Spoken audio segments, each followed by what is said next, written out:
Do you have pain just below your kneecap? It might not just be soreness, it could be jumper's knee. And the good news, you can fix it without surgery.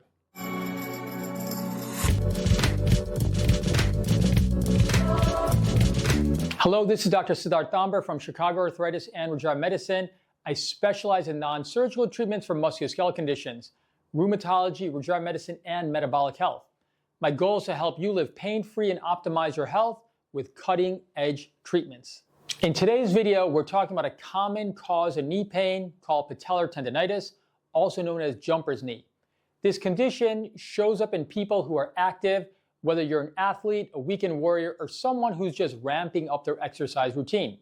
And here's the important part. Most people think they need surgery or cortisone shots to fix this. You don't. There are much safer and more effective options that actually treat the root cause of the problem. So in this video, I'll walk you through what patellar tendinitis is, why it's called jumper's knee, how it's different from runner's knee, how we diagnose it, and how we treat it with non-surgical and regenerative treatment options that help your body heal. What is patellar tendinitis or jumper's knee? Let's keep it simple. You have a strong tendon that connects your kneecap, the patella, to your shin bone, the tibia. That's your patellar tendon. It helps you extend your leg, whether you're jumping, kicking, running, or climbing stairs. When this tendon gets overused or overstressed too much, it can become painful and inflamed. That's called patellar tendinitis. Because this happens often in people who jump, like basketball and volleyball players, it's also called jumper's knee. So yes, patellar tendinitis and jumper's knee are the same thing. What about runner's knee? Are they the same? Nope, they're different. Runner's knee is a nickname for patellofemoral pain syndrome.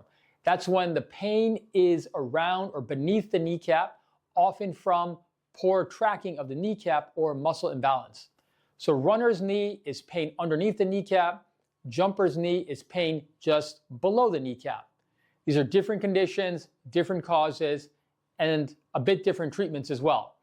Today we're focusing on jumper's knee or patellar tendinitis. Jumper's knee is common in people who play sports with lots of jumping or sprinting like basketball, volleyball, or track. Typically, these people are doing higher impact workouts or plyometrics, running on hard surfaces, or have tight muscles or weak hips, or a sudden increase in their activity level. Even people who are not athletes can get this. I've seen it in people who work on their feet, who may be starting new exercise programs, or do a lot of squatting and kneeling in their everyday life or work. So what does it feel like? Symptoms of patellar tendinitis feel as the following. What people notice the most are pain and tenderness just below the kneecap. It starts as soreness after activity. Over time, the pain shows up during daily tasks like going downstairs or getting up from a chair even. Squatting or kneeling hurts. The tendon may feel stiff or swollen. If you feel these symptoms, especially during or after jumping, running, or climbing, it's likely patellar tendinitis. So what causes patellar tendinitis? This condition is all about overuse and overload. Tendons are built to handle force, but they also need rest and recovery. When you load them too much, especially without enough strength or flexibility, they start to break down. Repetitive jumping, sudden increase in workouts, tight quads or weak hips, or bad form when moving, all of these put too much stress on the patellar tendon, and that leads to pain and irritation. So how do you diagnose it? When you come to our clinic, we use 3 main steps to diagnose jumper's knee. First and foremost, what's your story? We listen. What movements trigger the pain? How long has it been going on? What's your activity level? Then there's a physical examination. We look for tenderness just below the kneecap and test how your body moves in walking, squatting, and jumping. And then there's ultrasound imaging. We use high-resolution diagnostic musculoskeletal ultrasound to look at the tendon. We can see thickening, inflammation, or even small tears within the tendon if you have patellar tendinitis.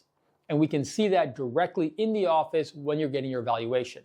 You generally don't need an MRI for this. Ultrasound, for the most part, will give us everything we need for diagnosis and to guide treatment. Now, there are some common myths about jumper's knee. Let's clear up some of these misperceptions. To begin with, just rest it. The truth is that rest will help you early on, but tendons need the right kind of loading to heal. Another misconception is that you may need a steroid or cortisone injection. The truth is that steroids or cortisone might ease pain for a short time, but it can weaken the tendon and increase the risk of rupture. And then there's the other misconception that surgery is the only option if it gets bad. The truth is that most people recover without surgery, even if they've had symptoms for months or years. So how do we treat patellar tendinitis? Let's talk about the non-surgical options that work. We'll walk through this in a step-by-step plan. To begin with, we identify the root cause. Why did your tendon get overloaded in the first place? We look at if you have weak hips or core muscles, do you have tight quads or calf muscles? Do you have poor jumping or landing form? Training errors like too much, too soon? And understanding the root cause helps us treat the whole problem, not just the symptoms. Number two, you start a smart rehab plan. This isn't just rest and stretching. We use a progressive loading plan to heal the tendon. Isometric exercises, these reduce pain without stressing the tendon too much. Then there's eccentric exercises. They help to rebuild strength and tendon structure. Functional training, which then gets you back to your normal activities safely and confidently. A skilled physical therapist makes a huge difference here. Then you also have nutrition and supplements. What you eat supports your healing. We often recommend collagen supplements before exercise, vitamin C, which helps tendon collagen production, omega-3s to reduce inflammation. Also strongly consider an anti-inflammatory diet, whole foods, less sugar, more veggies and protein. Your body cannot rebuild tissue if it's running on junk food. If you're not getting better with rehab alone, we offer regenerative injection treatments that stimulate your body to heal. First off is prolotherapy.